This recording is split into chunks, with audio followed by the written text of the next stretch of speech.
Quarta, o mundo como percepção. Por meio do pensar nos são dados conceitos e ideias. Palavras não dizem o que é um conceito, elas apenas o indicam. Quando alguém vê uma árvore, seu pensar é estimulado pela observação.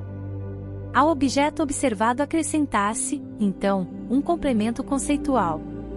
O observador considera o objeto percebido e o complemento conceitual como correlatos. Quando o objeto desaparece do campo de percepção, só permanece o complemento conceitual dele. Este último é o conceito do objeto. Quanto mais o nosso horizonte se amplia, tanto maior se torna a soma de nossos conceitos. Os conceitos, porém, não são isolados. Eles se associam entre si, formando, desse modo, um todo ordenado. O conceito organismo, por exemplo, se relaciona com outros como desenvolvimento, crescimento regular. Outros conceitos, que foram formados no contato com coisas particulares, se fundem e passam a constituir um só conceito. Todos os conceitos individuais que formei de diferentes leões acabam se reunindo no conceito universal do leão. Assim sendo, os conceitos particulares se correlacionam, formando um sistema coerente no qual cada conceito particular tem o seu determinado lugar. Ideias não são qualitativamente diferentes dos conceitos. Elas são apenas mais ricas de conteúdo, mais saturadas e abrangentes. Preciso salientar aqui que adotei como ponto de partida o pensar e não conceitos e ideias, que antes precisam ser produzidos pelo pensar. Estes pressupõem, por conseguinte, o pensar. Não é, portanto, possível estender para os conceitos o que eu disse sobre a natureza do pensar baseado em si mesmo e independente de qualquer outro fator. Friso esse fato, porque aí reside minha diferença para com Hegel. Este considera o conceito como o elemento primordial. O conceito não pode ser extraído do mundo observado. Isso já se vê pelo fato de que o homem, no decorrer de sua vida, forma apenas paulatinamente os conceitos como complementos dos objetos a seu redor. Os conceitos precisam, pois, ser acrescentados ao mundo dado na observação. Herbert Spencer, um filósofo contemporâneo muito lido, descreve da seguinte maneira o processo mental que executamos no confronto com as percepções oriundas da observação. Se, ao caminharmos num dia de setembro pelo campo, ouvirmos um ruído a pouca distância à nossa frente e se, em seguida, virmos em movimento a relva de onde o ruído parece ter vindo, provavelmente nos aproximaremos do local para ver o que produziu o ruído e o movimento. Se, ao nos aproximarmos, virmos uma perdiz batendo as asas, nossa curiosidade estará satisfeita, obteremos aí o que chamamos uma explicação de um fato observado. Essa explicação tem o seguinte teor, em virtude de termos já experienciado inúmeras vezes na vida que a perturbação de corpos inertes pequenos acompanha o movimento de outros corpos que se encontram perto deles, e de termos generalizado a relação entre tais perturbações e tais movimentos, consideraremos explicada a perturbação da relva no caso citado, tão logo julgarmos que se trata de um exemplo daquela relação geral. Se olharmos com mais precisão para a explicação oferecida por Spencer, a questão em apreço se apresentará, contudo, de maneira bem diferente. Quando ouço um ruído, procuro primeiro o conceito para essa observação. Só esse conceito pode me levar além do ruído. Quem não reflete, ouve o ruído e pronto. Através da reflexão, porém, sei que um ruído é algo decorrente, ou seja, um efeito. Por conseguinte, somente quando acrescento o conceito efeito à percepção do ruído, sinto-me obrigado a ir além da observação isolada e procurar pela causa do acontecimento. O conceito efeito me conduz ao conceito da causa e, só então, passo a procurar na percepção o objeto causador do ruído, que identifico, no caso, como sendo uma perdiz. Os conceitos causa e efeito, não posso recebê-los da observação, mesmo que ela se estenda a inúmeros casos. A observação desafia o pensar e só este mostra como associar uma determinada percepção a uma outra. Quem exige de uma ciência rigorosamente objetiva que ela permaneça exclusivamente no âmbito da percepção, deve exigir também que ela renuncie ao pensar, uma vez que este, por sua própria natureza, vai além do conteúdo da percepção dos sentidos. É preciso passarmos agora do pensar para o ente pensante, pois através deste o pensar é associado à observação. A consciência humana é o palco no qual conceito e observação se encontram e se associam, o que, aliás, constitui a sua característica básica. A consciência é, portanto, a mediadora entre pensar e observação. Enquanto o homem observa um objeto, este se lhe apresenta como dado, e enquanto pensa, apercebe-se a si próprio como atuante. Considera o que está diante dele como objeto e a si próprio como sujeito pensante. Pelo fato de dirigir o seu pensar para a observação, ele tem consciência dos objetos, quando dirige o seu pensar para si mesmo, obtém consciência de si próprio, ou seja, autoconsciência. A consciência humana tem de ser forçosamente também autoconsciência, porque é consciência pensante.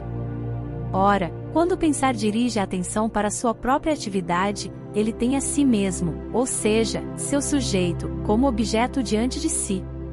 Não se pode esquecer, no entanto, que apenas nos identificamos como sujeitos e nos distinguimos dos objetos graças ao pensar.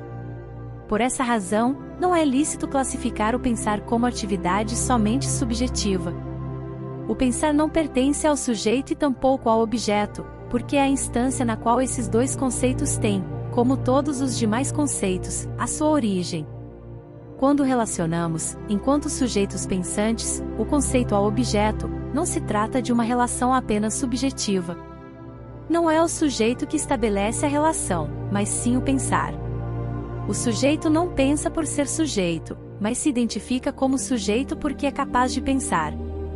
A atividade que o homem executa como ente pensante não é, portanto, meramente subjetiva, ela não é nem subjetiva e nem objetiva, mas uma atividade que abarca ambos os conceitos.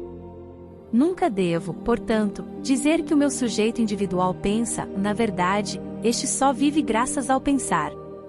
O pensar é, por conseguinte, um fator que me leva além do meu sujeito e me liga aos objetos, mas me separa também, ao mesmo tempo, deles, porque me distingue, como sujeito, dos objetos.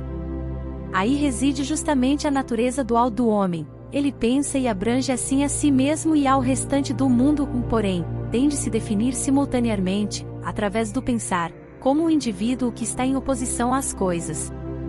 O próximo passo será a pergunta: como entra na consciência aquele outro elemento que até agora chamamos apenas de objeto de percepção e que se defronta, no momento da observação, com o pensar? Precisamos, para tal fim, eliminar do nosso campo de observação tudo o que nele foi introduzido através do pensar. Ora, o conteúdo da consciência sempre já está permeado por conceitos das mais variadas maneiras. Temos de imaginar um ente, com inteligência perfeitamente desenvolvida, surgindo do nada e se colocando repentinamente diante do mundo. O que esse ente então perceberia, antes de recorrer ao pensar, seria o conteúdo puro da observação. O mundo mostraria, a esse ente, só o agregado desconexo dos objetos da percepção, percepções de cores, sons, pressão, calor, paladar, olfato, depois sentimentos de prazer e desprazer. Esse agregado é o conteúdo da observação pura e livre de conceitos. Diante dele está o pensar, pronto para começar a sua atividade tão logo encontre um ponto de referência. O pensar é capaz de estabelecer ligações, indo de um elemento da observação para um outro. Acrescenta a esses elementos determinados conceitos e, assim, coloca-os em relação recíproca. Já vimos, no exemplo acima mencionado, como um ruído é relacionado a uma outra percepção, quando reconhecemos o primeiro como sendo o efeito de outro acontecimento. Se não esquecermos agora que a atividade do pensar não é subjetiva, então tampouco interpretaremos as relações tecidas pelo pensar como algo com mera validade subjetiva. Trata-se agora de procurar, mediante observação pensante, a relação entre o já mencionado conteúdo da observação e o sujeito consciente de si mesmo. Devido às variações no uso da linguagem, parece-me indicado primeiramente definir o uso de um termo a ser empregado com frequência daqui em diante. Chamarei de percepção aos objetos imediatamente dados por observação ao sujeito consciente. Por conseguinte, uso esse termo não para designar o processo de observação, mas sim o objeto dela. Não estou optando pelo termo sensação, porque na fisiologia atual ele possui um significado mais restrito que o do meu conceito de percepção. Posso, por exemplo, chamar um sentimento de percepção, porém não de sensação, no sentido fisiológico. Sei dos meus sentimentos por meio da percepção. E, como sei do meu pensar por meio da observação, justificasse também empregar o termo percepção para descrever a manifestação inicial deste no âmbito da consciência. O homem ingênuo considera as suas percepções como coisas existentes independentemente dele. Ao ver uma árvore, acredita que ela existe de fato, assim como ele a vê, com todas as suas partes e cores. No local para onde dirigiu o seu olhar. Quando o mesmo homem se depara de manhã com o sol, aparecendo no horizonte em forma de disco, e acompanha o curso desse disco durante o dia, ele pressupõe que o fenômeno exista e se desdobra exatamente assim como ele o observa. Ele conserva essa crença, até o momento em que se defronta com outras percepções que contradizem as primeiras. A criança, que ainda não possui experiência das distâncias, tenta tocar na lua e corrige o que, segundo a primeira vista, julgava como real, quando uma segunda percepção se encontra em contradição com a primeira. Cada ampliação do círculo das nossas percepções nos obriga a corrigir a imagem que antes havíamos formado do mundo. Isso se evidencia em nossa vida cotidiana tanto quanto no desenvolvimento cultural geral da humanidade. A imagem que os antigos tinham da relação entre a Terra e o Sol e os demais corpos celestes teve de ser substituída por Copérnico, porque não se harmonizava com percepções novas antigamente desconhecidas. Quando o Dr. Franz operou um cego nato, este constatou que antes da operação tinha, através do tato, uma imagem diferente do tamanho dos objetos. Ele teve de corrigir as suas percepções táteis em virtude de suas novas impressões visuais. Por que razão somos constantemente forçados a retificar as nossas observações? Uma reflexão simples nos trará a resposta a essa pergunta. Se estou no início de uma alameda, as árvores mais distantes parecem menores e com menos espaço entre elas que aquelas próximas de onde estou. A imagem perceptual do objeto se modifica quando mudo o meu local de observação. A maneira de ela se me apresentar depende de um fator que não é do objeto, mas deve ser atribuído a mim, o perceptor. O lugar em que estou não tem a mínima importância para a alameda, a imagem, porém, que dela obtenho depende, sim, essencialmente, desse lugar. Igualmente, é indiferente para o Sol e o sistema planetário que os homens os observem justamente da Terra. A percepção que estes recebem é, no entanto, determinada por sua posição na Terra. Essa interdependência entre a percepção e o local de observação é a que com maior facilidade se reconhece. A questão se torna mais difícil quando olhamos para a dependência existente entre o nosso mundo de percepções e a nossa constituição física e mental. O físico nos mostra que, quando escutamos um ruído, constatam-se, na verdade, vibrações do ar, e que os corpos em que procuramos a origem do ruído apresentam oscilações de suas partes. Só conseguimos perceber esses movimentos como ruído, se temos um ouvido normalmente desenvolvido. Sem ouvido, o mundo inteiro permaneceria mudo. A fisiologia nos ensina, ademais, a existência de homens que nada percebem do maravilhoso mundo das cores que nos circundam. Suas percepções só contêm nuances de claro e escuro. Outros apenas não percebem uma determinada cor, por exemplo, o vermelho. Sua percepção do mundo, a qual falta essa tonalidade, é, portanto, efetivamente diferente da do homem normal. Pretendo denominar de matemática a dependência da minha percepção do local de observação e de qualitativa da minha constituição. Através da primeira, são determinadas as relações de grandeza e tamanho, através das últimas, a qualidade das percepções. O fato de eu ver uma superfície vermelha como vermelha, essa determinação qualitativa depende da constituição do meu olho. Minhas imagens perceptuais são, portanto, inicialmente subjetivas.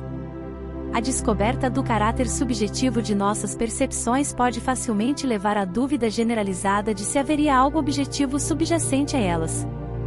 Quando entendemos que uma percepção, por exemplo, da cor vermelha ou de um determinado tom, não é possível sem a participação do órgão perceptor, então podemos chegar à conclusão de que esta não tem nenhuma forma de existência sem o ato de percepção, cujo objeto ela é. Essa concepção encontrou em George Berkeley um representante clássico, pois este defendeu a opinião de que o homem, a partir do momento em que se torna consciente da importância do sujeito para a percepção, não pode mais acreditar num mundo existente independente do espírito consciente. Diz ele: algumas verdades são tão óbvias e claras, que basta abrir os olhos para vê-las. Uma delas me parece a importante afirmação de que todo o universo no céu e tudo que pertence à Terra, em outras palavras, todos os corpos que compõem a formidável construção do mundo, não têm nenhuma subsistência fora do espírito, ou seja, que sua existência consiste em serem percebidos ou reconhecidos e que, por conseguinte, enquanto não forem de fato percebidos por alguém ou existirem quer na minha mente, quer na mente de um outro espírito criado, não têm existência alguma ou existem apenas na mente de um ente espiritual eterno. De acordo com essa visão, nada sobra quando se desconsidera o fato de algo ser percebido por alguém. Não existe nenhuma cor, quando esta não é vista, nenhum som quando este não é ouvido. Tampouco existem extensão, forma e movimento fora do ato de percepção. Não vemos em lugar algum extensão ou formas isoladas, mas apenas em combinação com cor e outras propriedades que incontestavelmente dependem de nossa subjetividade. Se as últimas desaparecem com a nossa percepção, isso deve acontecer também em relação às primeiras, que dependem delas. A objeção de que devem existir coisas independentes da consciência, que se assemelhariam às imagens perceptuais conscientes, mesmo admitindo-se que figura, cor e som não têm outra existência além daquela dentro do ato de percepção, é refutada pela referida concepção da seguinte maneira: uma cor só pode se assemelhar a uma cor, uma figura a uma figura. Nossas percepções só podem ser semelhantes às nossas percepções e a nenhuma outra coisa. Também o que chamamos de objeto não passa de um conjunto de percepções interrelacionadas de determinada maneira. Ao se subtrair a uma mesma forma, extensão, cor, enfim, tudo que é apenas dado por percepção, então não restará nada. Essa visão conduz, quando levada à sua última consequência, à seguinte afirmação: os objetos da minha percepção só existem através de mim e só na medida e enquanto eu os percebo, eles desaparecem com o ato de percepção e não fazem nenhum sentido sem este. Fora de minhas percepções, não sei de objeto nenhum e jamais poderei saber. Contra essa afirmação, não é possível objetar nada enquanto apenas se considerar o fato em geral de a percepção ser condicionada pela organização do sujeito. A situação se modificaria essencialmente se fossemos capazes de descrever a função do ato de perceber no vir a ser de uma percepção. Saberíamos, então, o que acontece com a percepção durante o ato de perceber e poderíamos determinar, nesse caso, o que já deve existir nela antes de ser percebida. Desse modo, nossa investigação se desvia do objeto e se volta para o sujeito da percepção. Não percebo apenas as coisas diferentes de mim, mas consigo também perceber a mim próprio. A percepção de mim mesmo se caracteriza por ser constante perante as imagens perceptuais que vêm e vão. A percepção do eu pode surgir na consciência mesmo quando tenho outras percepções.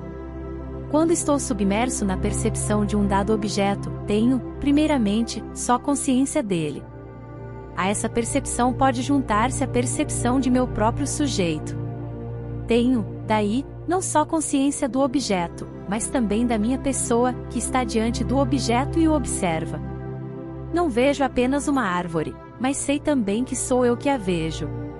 Entendo também que algo se modifica em mim enquanto eu observo a árvore. Quando a árvore desaparece do horizonte da minha observação, permanece, no entanto, em minha mente, um resíduo desse processo, uma imagem da árvore. Essa imagem se uniu durante o ato de observação a meu sujeito. Meu sujeito se enriqueceu, a seu conteúdo integrou-se um elemento novo. Chamo esse elemento de representação da árvore. Nunca poderia falar de representações se não as vivenciasse no âmbito do meu sujeito. Percepções viriam e iriam e eu simplesmente as deixaria passar. Só pelo fato de eu perceber meu sujeito e me dar conta de que a cada percepção o seu conteúdo também se modifica, vejo-me obrigado a relacionar a observação do objeto a uma modificação do meu próprio estado subjetivo e falar de minha representação. Eu percebo a representação no âmbito do meu sujeito à semelhança das percepções que tenho das cores, sons, etc., nos demais objetos. Posso agora também estabelecer uma diferença e chamar os objetos que se me contrapõem de mundo externo, enquanto designo por mundo interno o conteúdo de minha autopercepção. A confusão sobre a relação entre representação e objeto gerou os maiores equívocos na filosofia atual. A percepção da modificação que o meu sujeito experimenta foi colocada em primeiro plano e se perdeu de vista o objeto que ocasiona tal modificação. Foi dito: não experimentamos os objetos, mas apenas nossas representações. Daí se concluiu que nada podemos saber de uma mesa em si, só da modificação que ela produz em nós enquanto a percebemos. Essa concepção não deve ser confundida com a de Berkeley, mencionada acima. Berkeley afirma a subjetividade do conteúdo da percepção, mas não que podemos apenas saber das nossas representações. Ele limita o conhecimento ao âmbito das representações porque defende a opinião de que não existem objetos fora do ato de representar. Uma mesa, percebida por nós, não existiria mais, segundo Berkeley, tão logo deixássemos de dirigir-lhe a nossa atenção. Por isso, Berkeley deixa surgir as percepções a partir do poder de Deus. Vejo uma mesa porque Deus suscita em mim tais percepções. Por conseguinte, Berkeley desconhece qualquer outro ser real fora Deus e as mentes humanas, e, consequentemente, o que nomeamos de mundo só existe dentro das mentes. O que o senso comum chama de mundo externo ou de natureza corpórea não existe para Berkeley. A essa concepção se opõe a de Kant, atualmente dominante. Esta não reduz o conhecimento do mundo real à representação deste não por achar que não existam coisas além das representações, mas sim por acreditar que o homem, em virtude de sua organização intelectual, só pode saber das modificações da sua organização subjetiva e não das coisas em si, que são a causa dessas modificações. A visão kantiana não conclui, portanto, do fato de somente conhecermos as representações das coisas e não elas próprias, que nada existe além das representações, mas sim que o sujeito não tem acesso a elas e que só pode imaginá-las, fingi-las, pensá-las, reconhecer ou não reconhecê-las através de seus pensamentos subjetivos. Ole Ebman, sobre análises da realidade. Ponto 16. Essa concepção acredita constatar algo absolutamente certo, algo que convence de maneira imediata sem qualquer prova. A primeira proposição fundamental, da qual o filósofo deve tornar-se consciente, consiste em compreender que o nosso conhecimento não se estende inicialmente a nada além das nossas representações.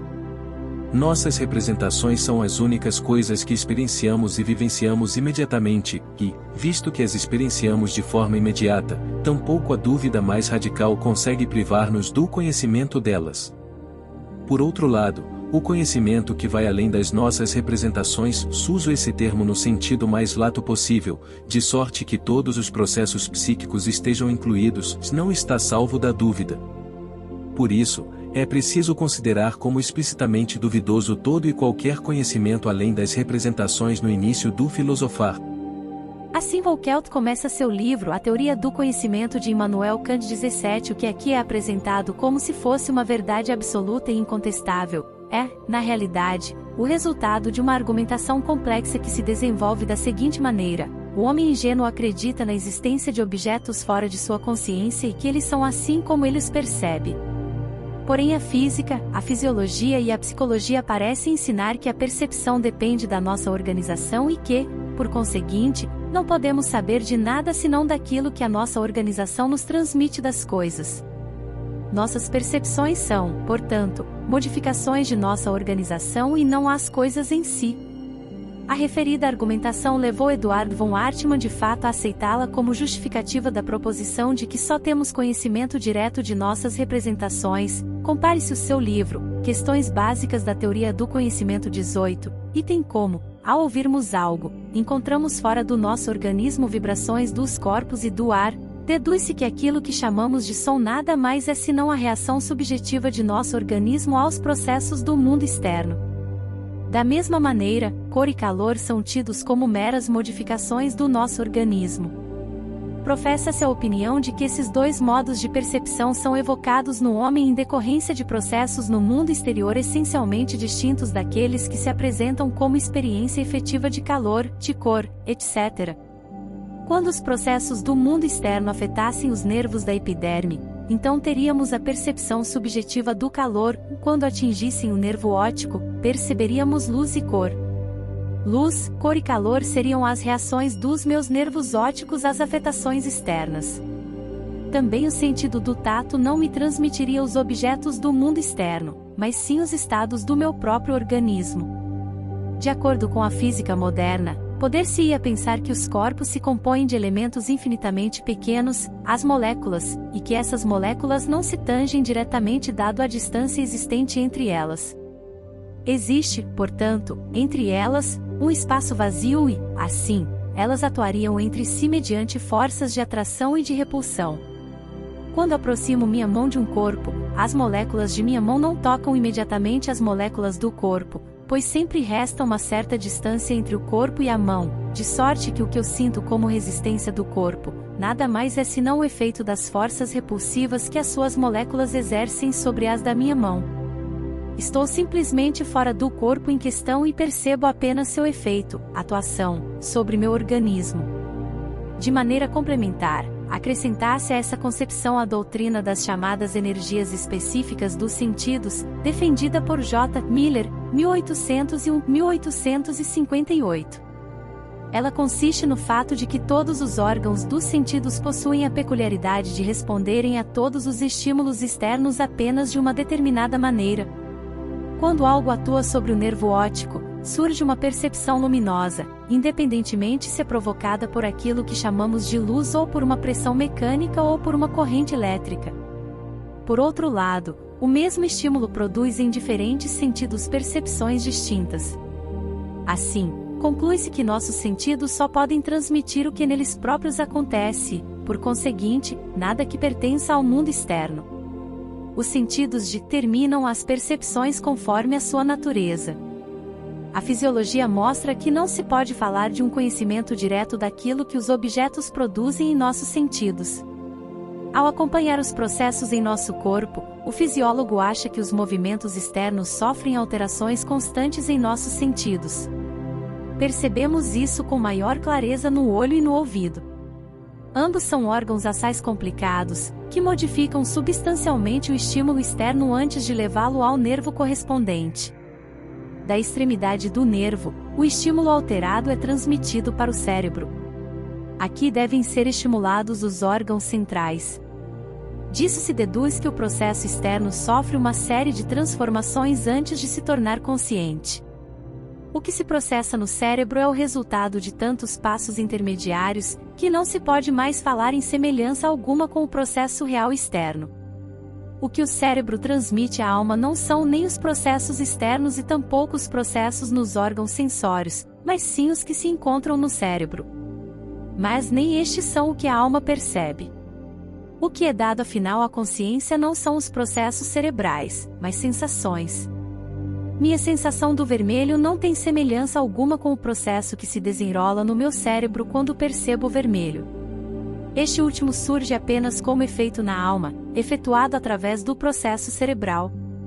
Por isso Hartmann diz, em Problemas Fundamentais da Teoria do Conhecimento 19, o que o sujeito percebe são, por conseguinte, apenas as modificações dos seus próprios estados psíquicos. Porém as sensações presentes na mente estão ainda longe da combinação que constitui o objeto percebido no mundo. O cérebro só pode transmitir sensações isoladas, sempre. As sensações de dureza e maciez são transmitidas pelo tato, as sensações de cor e de luz, através da visão. Contudo, estas se encontram reunidas num único objeto. Essa associação tem de ser efetuada pela própria mente. Isto quer dizer que a alma reúne as diferentes sensações que o cérebro transmite, configurando os corpos. Meu cérebro me transmite isoladamente, por caminhos bastante diversos, as sensações visuais, táteis e auditivas que a mente afinal reúne, por exemplo, na representação trombeta. Esse elemento final, representação da trombeta, do processo é o que aparece na consciência. Nele não se encontra mais nada daquilo que se encontra fora de mim e que originalmente afetou os meus sentidos. O objeto se perdeu por completo no caminho ao cérebro e do cérebro para a mente. Será difícil encontrar, na história da filosofia, uma segunda construção teórica elaborada com tanta perspicácia e que, não obstante, desmorona completamente quando submetida a um exame minucioso. Olhemos mais de perto como se constrói essa concepção. Parte-se do que é dado à consciência ingênua, o objeto percebido. Depois mostra-se que tudo o que se acha no objeto não existiria para a mente se não tivéssemos os sentidos. Sem olho, nenhuma cor. Portanto, a cor ainda não existe naquilo que atua sobre o olho. Ela surge apenas com a interação entre olho e objeto. Este é, por conseguinte, incolor. Contudo, também no olho não se encontra a cor, visto que aí só existe um processo químico ou físico que é transportado através do nervo para o cérebro, onde evoca um outro processo. Este ainda não é a cor. Esta só é evocada na alma por meio do processo cerebral. Aí ela ainda não se apresenta na consciência, porque tem de ser transferida pela mente a um corpo que está no mundo externo. Nesse corpo acredito, afinal, perceber a cor. Percorremos um circuito completo. Tornamo-nos conscientes, por exemplo, de um corpo colorido. Eis o primeiro passo. Agora se raciocina da seguinte maneira: se não tivesse um olho, o corpo seria incolor para mim. Portanto, não posso atribuir a cor ao corpo. Ponho-me a procurá-la, procuro-a no olho, em vão o no nervo, em vão o no cérebro, igualmente debalde o na alma. Aqui a encontro, porém, desvinculada do corpo. O corpo colorido só encontro no lugar de onde eu parti. O círculo se fechou. Acredito reconhecer como produto de minha alma o que o homem ingênuo supõe como de antemão existente fora dele no espaço. Enquanto consideramos o processo dessa maneira, tudo parece na mais bela ordem. Porém, o assunto precisa ser reavaliado a partir do começo, pois estamos lidando o tempo todo com um elemento, a percepção externa, da qual se tinha antes, na perspectiva do homem ingênuo, uma acepção totalmente errônea. Partimos do pressuposto de que a percepção teria uma existência objetiva independente da percepção. Mas, pela reflexão referida, dou-me conta de que ela se perde no caminho à representação, ou seja, de que ela não passa de uma mera modificação de meus estados psíquicos subjetivos. Será que ainda tenho o direito de partir dela? Posso ainda dizer que ela exerce um efeito sobre a mente? Com base nas conclusões acima, sou agora obrigado a considerar também a mesa, que antes pressupunha como algo que exerce um efeito real sobre a mente, como mera representação. Em consequência, também os meus órgãos sensoriais e os processos que neles ocorrem devem ser vistos apenas como dados subjetivos. Não tenho mais, supondo a argumentação descrita, o direito de falar de um olho real, mas exclusivamente de minha representação do olho. O mesmo ocorre com os processos de transmissão nos nervos, com o processo cerebral e igualmente com os processos, na própria mente, que estruturam as coisas a partir do caos das mais variadas sensações. Ao percorrer de novo os membros do meu ato cognitivo, supondo a correção da primeira argumentação, este último se revela como uma sequência de meras representações que, como tais, não podem interagir. Não posso dizer: minha representação de objeto exerce um efeito sobre minha representação do olho e dessa atuação recíproca resulta a representação da cor. Mas também não é necessário fazê-lo. Pois tão logo eu compreender que também meus órgãos sensoriais e os processos que neles ocorrem, bem como o processo nervoso e mental, só podem ser dados por percepção, a argumentação acima descrita se mostrará em sua impossibilidade total. É certo dizer, não me é dada percepção alguma sem o órgão sensório correspondente, mas é válido dizer também, não se sabe de um órgão sensório sem percepção. Posso passar da minha percepção da mesa aos processos no olho que a veem e depois aos nervos da cutis que a tateiam, mas o que nele se processa também só posso experienciar através da percepção. E aí se entende, no processo que se realiza no olho não se encontra nenhum vestígio de semelhança com aquilo que eu percebo como cor. Não é possível eliminar a percepção imediata da cor, baseando-se no processo óptico que se desenrola no olho durante essa percepção. Tampouco é possível achar a cor nos processos nervoso e cerebral, apenas se associariam novas percepções pertencentes ao interior do organismo às primeiras, que o homem ingênuo projeta para fora do seu organismo, passando-se, portanto, de uma percepção para outra. Além do mais, a argumentação não é coerente, pois apresenta uma lacuna. Podemos acompanhar, mediante observação, os processos no organismo até chegarmos aos processos no cérebro, mesmo que as afirmações se tornem cada vez mais hipotéticas, quanto mais nos aproximamos dos processos centrais do cérebro.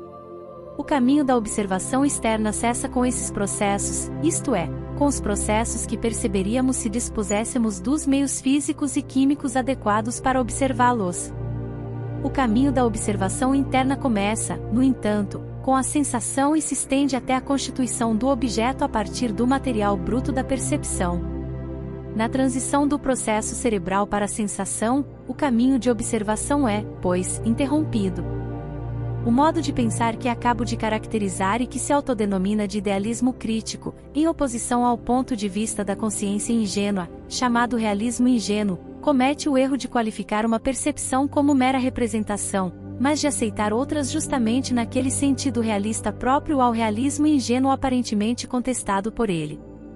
Ele quer provar que as percepções são meras representações do sujeito, aceitando, porém, de maneira ingênua, as percepções referentes ao próprio organismo como fatos objetivamente válidos e, além disso, confunde dois campos de observação entre os quais não encontra qualquer mediação. O idealismo crítico só consegue contestar o realismo ingênuo, admitindo ingenuamente o próprio organismo do homem como objetivamente existente. No momento em que ele entendesse que as percepções referentes ao próprio organismo não são, em princípio, diferentes daquelas aceitas pelo realismo ingênuo como objetivamente existentes, ele não poderia mais se apoiar nelas como numa base segura para sua argumentação. Ele teria de admitir, então, também a organização corpórea do sujeito como um mero complexo de representações subjetivas. Assim se perderia, contudo, o fundamento para interpretar o conteúdo do mundo percebido como produzido pela organização mental. Resultaria na conclusão absurda de que a representação cor é só uma modificação da representação óleo. O chamado idealismo crítico não pode ser, portanto, demonstrado sem se apoiar no realismo ingênuo. Ele tenta contestar os pressupostos ingênuo-realistas, fazendo uso deles para sua própria argumentação. Chegamos até aqui aos seguintes resultados. Através da análise do processo da percepção, não é possível confirmar a hipótese fundamental do idealismo crítico e negar à percepção o seu caráter objetivo. Menos ainda é lícito afirmar que a proposição o mundo percebido é mera representação e uma verdade absoluta que dispensa qualquer exame. Schopenhauer começa a sua obra principal, O Mundo como Vontade e Representação, com as palavras: O mundo é a minha representação, eis a verdade básica válida em relação a qualquer ente vivo e cognoscitivo, não obstante o homem seja o único ser capaz de elevá-la à consciência refletida e abstrata. E quando o faz, a serenidade filosófica se estabelece. Então, ele verá que não conhece o sol e tampouco a terra, mas somente um olho que vê o sol e uma mão que toca a terra, e que o mundo à sua volta existe apenas enquanto representação, isto é, só em relação a um outro ser, a saber, o ente que representa, ou seja, ele próprio. Se é que existe de fato uma verdade a priori, então é essa, visto que ela enuncia a forma fundamental de qualquer experiência possível e imaginável e, por isso, é mais universal do que qualquer outra, ou mais do que a do tempo, a do espaço ou a da causalidade, pois todas essas a pressupõem justamente. A afirmação de Schopenhauer fracassa por completo, quando confrontada com os argumentos acima referidos, de que o olho e a mão são percepções no mesmo sentido que o sol e a terra.